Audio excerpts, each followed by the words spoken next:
Just wanted to take a minute to give you another update.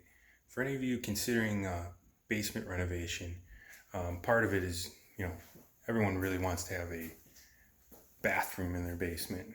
And it's probably the biggest challenge of any basement renovation. The reality of a basement bathroom plumbing, if it's not existing already. So I just wanted to give you a look. It's far scarier looking than it actually is. But this is what it'll look like. Now, eventually, this is going to be a beautiful bathroom for the homeowner. We got a shower going in, toilet, vanity,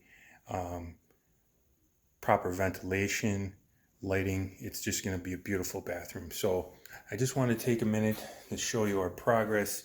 The rough and electric is done. We got lots of lights down here, and it's just going to be a neat project. But we'll take one more peek at proper. This is all done by a licensed plumber, and this is sometimes the ugly part of renovation, but necessary to do things right. Thanks for tuning in. We'll see you on the next video. Have a great day.